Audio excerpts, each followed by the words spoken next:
हाय दोस्तों, कैसे हैं आप लोग। मैं आज भी आप लोग के लिए लाई हूँ MCQ series for prelims polity and governance. So let's start our series.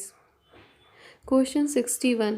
Who was the chairman of advisory committee on fundamental rights and minorities constituted by the constituent assembly. इसका होगा आंसर बी, सरदार पटेल, जिसे हम सरदार वल्लभ भाई पटेल भी कहते हैं। इन्हें iron man of India भी बोला जाता है। कमेटी में दो सब कमेटी भी थी। फंडामेंटल राइट, जिसका चेयरमैन थे JP कृपलानी, और माइनॉरिटी सब कमेटी, जिसके चेयरमैन थे HC Mukherjee. Question 62। The drafting committee of the constituent assembly under doctor BR Ambedkar साहब ji had how many other members. इसका आंसर होगा बी, दैट इज 6। ये 6 लोग डॉक्टर BR अम्बेडकर जी के चेयरमैनशिप में थे। ये 6 लोगों के नाम हैं N Gopal Swami Ayyangar, Alladi Krishna Swami Ayyar, KM Munshi, Mohammad Saadulla, BL Mitra and DP Khaitan. BL Mitra की जगह पे N माधव राव आए थे और DP खेतान की मृत्यु 1948 में जब हुई थी तो TT कृष्णमाचार्य कमेटी में इंक्लूड हो गए थे। 63. Who among the following were the members of drafting committee of the constitution? N Gopal Swami, Jawaharlal Nehru, Alladi Krishna Swami Ayyar and 4th Sardar Patel. इसका होगा option C. 64. Who amongst the following was not a member of the drafting committee of the constitution? ये जो 4 लोग हैं, इनमें से कौन हमारे ड्राफ्टिंग कॉन्स्टिट्यूशन के मेंबर नहीं थे? तो इसका करेक्ट आंसर होगा ऑप्शन डी, जवाहरलाल नेहरू। मैंने आपको क्वेश्चन 62 में बताया है वो 6 लोगों के नाम, आप उसे फिर से देखें अगर आपको ये आंसर नहीं पता होगा। Question 65. The Constituent Assembly set up a drafting committee under the chairmanship of Dr. BR Ambedkar. तो इसका करेक्ट आंसर होगा option D, 29 August 1947। 66. Who was the constitutional advisor at the time of the formation of the constitution? इसका correct answer होगा option C, doctor BN Rao.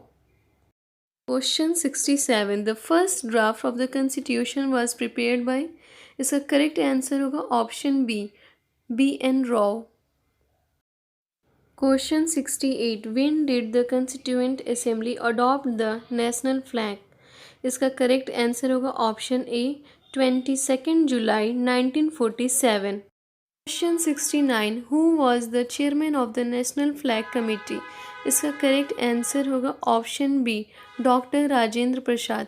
Indian history में 2 flag committee थी। पहली, the flag committee constituted on 2 April 1931 at Karachi session under the chairmanship of Sardar Vallabh भाई पटेल, और दूसरी, an ad hoc committee on national flag was formed on 23rd June 1947 whose chairman was Dr. Rajendra Prasad. Question 70. Consider the following statements. पहला, the design of the national flag was adopted by the Constituent Assembly of India on 22nd July 1947. दूसरा, the wheel in national flag has 21 spokes. तीसरा, the ratio of the width of national flag to its length is 3:4. Which of the above statement is or are correct? इसका correct answer होगा option B, पहला, design of national flag was adopted by the constituent assembly of India on 22 जुलाई 1947। हमारा national flag का design पिंगली वेंकैया द्वारा design किया गया था, और जो व्हील है नेशनल फ्लैग में उसमें 24 स्पोक्स हैं, और जो रेशियो है नेशनल फ्लैग का वो होगा 2:3। Question 71. When was the third reading of the Indian Constituent Assembly started? इसका आंसर आप लोग मुझे कमेंट सेक्शन में बताइए। Question 72. The Constitution of India was completed on, इसका करेक्ट आंसर होगा option B, November 26, 1949। 73. Indian constitution was adopted by the constituent assembly on, इसका करेक्ट आंसर होगा ऑप्शन ए 26 नवंबर 1949। Question 74, the constitution of India was adopted on which date, इसका correct answer होगा option B 26 नवंबर 1949। Question 75, the constitution of India came in force on, इसका correct answer होगा option A 26 जनवरी 1915। आप लोग constitution कब फोर्स में आया था और कब कंप्लीटेड हुआ था, दोनों में कंफ्यूज मत होइएगा। Question 76, January 26 was selected as the date for the inauguration of the constitution because, इसका करेक्ट आंसर होगा option A the Congress had observe it as the independence day in 1930। Purna Swaraj का डिक्लेरेशन इंडियन नेशनल कांग्रेस द्वारा Lahore session में दिसंबर 1929 में हुआ था। Question 77, Indian constitution was adopted by, इसका correct answer होगा ऑप्शन ए कॉन्स्टिट्यूएंट असेंबली। कॉन्स्टिट्यूशन हम लोग का अडॉप्ट हुआ था 26 नवंबर 1949 में 11th सेशन में। Question 78, the constitution was adopted by constituent assembly on, इसका करेक्ट आंसर होगा ऑप्शन सी 26 नवंबर 1949। Question 79, the Constitution of India was enacted on 26 November 1949 by the, इसका करेक्ट आंसर होगा option A Constituent Assembly। Question 80, the Constitution of India was adopted and enacted on, इसका correct answer होगा option सी 26 नवंबर 1949। Question 81, Constitution Day of India is celebrated on, इसका correct answer होगा option B 26 नवंबर। 82, B.R. Ambedkar was elected to the Constituent Assembly from, इसका correct answer होगा option B Bombay presidency. Question 83, year of birth and death of doctor B.R. Ambedkar, इसका correct answer होगा option B 1891 और 1956। Doctor B.R. Ambedkar ने प्रमुख भूमिका निभाई थी कॉन्स्टिट्यूशन को ड्राफ्ट करने में और उनका जन्म तिथि 14 अप्रैल 1891 है और मृत्यु की तिथि है 6 दिसंबर 1956। 84, इन which year was Jana Gana मन adopted as the national anthem of India, इसका करेक्ट आंसर होगा ऑप्शन सी 1950। जन गण मन रविन्द्रनाथ टैगोर द्वारा लिखा गया है।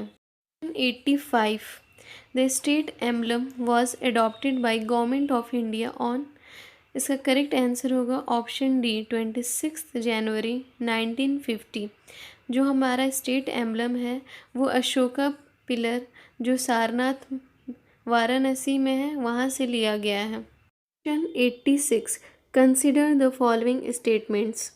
पहला, the discussion in the third round table conference eventually led to the passing of the government of India act 1935। दूसरा, the government of India act 1935 provided for the establishment of an all India federation to be based on a union of the provinces of British India and the princely states.